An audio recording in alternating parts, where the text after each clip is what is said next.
Teachers at a Catholic boys' school have gone on strike after religious leaders in the borough cancelled a talk by a gay author who was due to give a talk on his LGBTQ-themed books. Simon James Green has written 12 books for children and young adults focused around these LGBT+ characters. His works include Gay Club, a novel about a group of queer teens, Alex in Wonderland, a book about a young boy who falls for another boy who has a girlfriend, a play, of course, of Alice in Wonderland. Heartbreak Boys, the story of two newly dumped gay male teens who essentially team up to make their exes jealous and get over their heartbreak. Now, I have not read these books, so I can't speak to their plot lines in details, and I absolutely have nothing against the books or this author per se. I'm sure they're well written. I'm sure many young people have resonated with them. The author would not be as successful as he is if this were not the case. But here's where I draw the line. These teachers going on strike over the fact that this author is not allowed to come in to discuss his LGBT books are completely, unequivocally wrong. And here's why. It's wrong to force the school to close and for children to lose their education because they don't like the fact that children will not get to hear about the queer stories from this author. This is a Catholic school, after all, for goodness sakes. What did they expect when they were signing up for the job? The Diocesan Schools Commissioners, Dr. Simon Hughes, who told the school to cancel the visit, had this to say, and I quote, "From time to time, materials or events emerge for consideration that fall outside the scope of what is permissible in a Catholic school. In such circumstances, we have no alternative but to affirm our unequivocal and well-known theological and moral precepts and to act in accordance with them." And I think that's fair enough. The Archdiocese of Southwark also made this comment.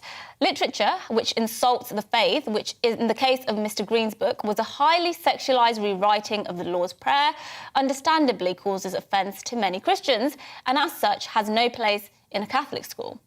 Again, that's fair enough, and that should be the bottom line. The fact that this has caused such a furore at the school is frankly quite bizarre. 40 teachers' union members protested outside the schools, 2 school governors resigned. Teachers have, as I said, walked out, with resulting staff shortages actually leading to the school having to close. Those protesting this say it sends a damaging message to the LGBTQ+ community, that it reeks of homophobia and transphobia. I think that's disingenuous at best because here are the facts. The religious heads have not cancelled the authors because he is gay. Now, that would be homophobic. They've cancelled his visit because the book's contents don't align with their own religious teachings. Are we a Christian country which upholds religious freedoms or not? He also has no right to speak at the school, this author. He was invited as a guest. He's hardly part of the national curriculum, is he? There's also the fact that the school are not banning their pupils from accessing these materials. If students or parents want to buy or read these books in a private capacity, well, they're completely free to do so, as should be the case. Look, ultimately, my point is this. As far as I'm concerned, teaching children about sex, when it comes to schools and classrooms, should focus on the necessary facts and safeguarding issues. It should focus on biological facts, biological processes around sex, puberty and reproduction. Children should be taught the basics about stranger danger, that consent is crucial, and that individuals, couples and families come in all shapes and sizes. Spare the poor kids all the over-sexualised literature, ideologies, please. It's up to parents and parents only how much detail and exploration young children should have about the issues of homosexuality, issues of transgenderism and issues of sexual pleasure and preferences. That's the bottom line. And I think that should remain the bottom line.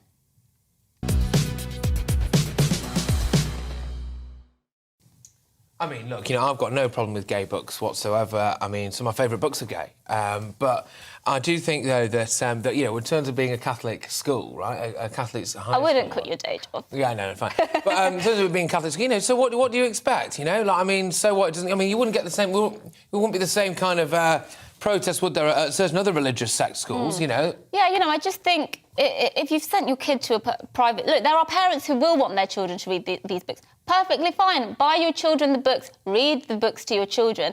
I just don't think, you know, these teachers striking, they shouldn't be forcing the school, as a Catholic school, to have this material and to expose children to this material, which the religious leaders of the schools obviously think is contrary to Yeah. Catholic Christian beliefs and ideas. I think there's probably a wider issue, which is that a lot of Catholic schools now are not actually very Catholic, right? So they don't just take people who are Catholics; they take people who are, from that's all right. religions. Certainly, one of the local ones where I was growing up was very much not an exclusively Catholic school, and so I wonder whether or not that's kind of diluting the Catholic message there, and therefore why we end up with issues like this potentially. Yes, and I think in those cases it would be for those religious leaders to make sure that is being upheld, and maybe this is their way of doing so. Well, let's speak to somebody else now who knows a lot about this issue. Joining us is Conservative campaign group Citizens Go UK and Ireland campaign director Caroline Farrow, who is a columnist at Universe Catholic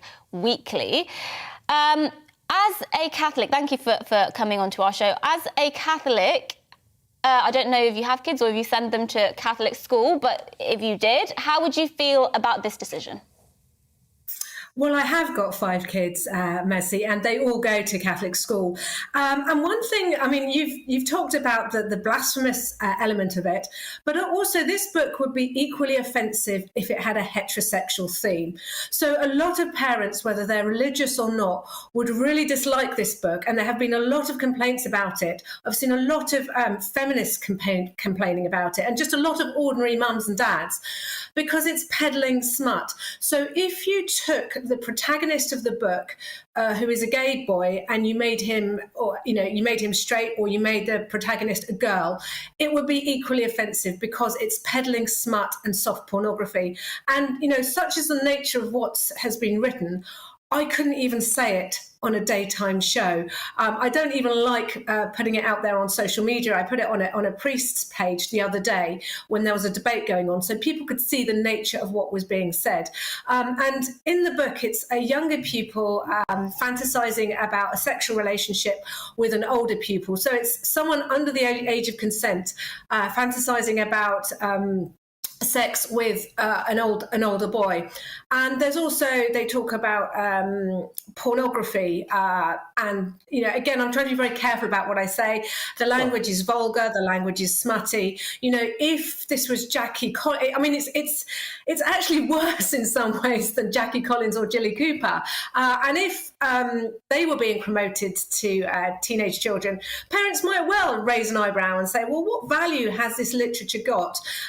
So it's more than just it's kind of being the teachers who are on strike, which, as you say, is disgraceful. Actually, the teachers should either get back to work or be sacked. Now, let's remember that in a few weeks' time we have the first set of public examinations in 2 years. You've got year 11s sitting their GCSEs. You've got year 13s sitting their A levels, and the year 13s, incidentally, who are sitting their A levels won't have sat any GCSEs. So it's their first public examinations, and you've got these teachers going on strike. I can't express how angry I would be if I was a parent at this school. I mean, from the content of what you said there, it does sound very much like 50 Shades of Gay, doesn't it, actually? But just in terms of actually the wider issue, potentially, whether it's about Catholic schools maybe losing some of their Catholic identity with some of the entry requirements, do you feel that that's potentially a problem here? Because let's be honest, we wouldn't be having this kind of conversation if it was relating to an Islamic school, would we? It just wouldn't be happening.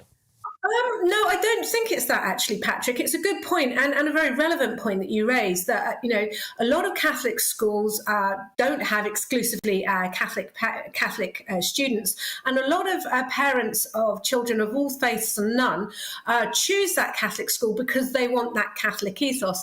Actually, I think the problem here is in the governors and the foundation governors. So the reason why the diocese has removed the governors is because the foundation governors are supposed to uphold the Catholic ethos of that school.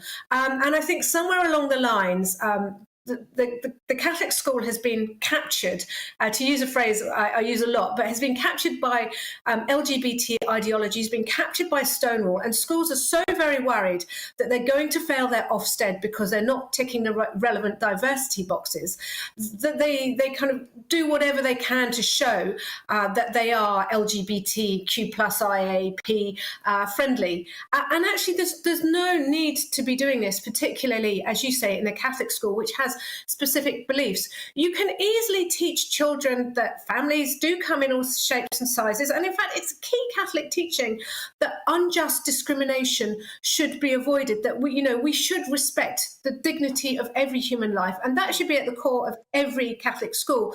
But there's no need, as Mercy says, to go into, detailed specifics about how to have a pleasurable sex life, which is sort of some of what this book has been sort of leaning into. Yeah. And it is almost grooming. It's kind of introducing, and bear in mind the age group that this book was, and the author was going to speak to, year 7s, year 8s. Now I've got a daughter in year 7, and I would be horrified.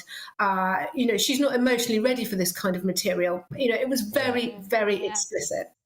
Okay. Yeah, thank you for joining us. Really interesting conversation there. Carolyn Farrow, campaign director at Citizen Go in UK and Ireland. I think that's the thing. Children mature at different ages, don't they? And so parents will know when their children are emotionally ready to hear about those sorts of things. And I think it should be left up to parents rather than schools. I think so.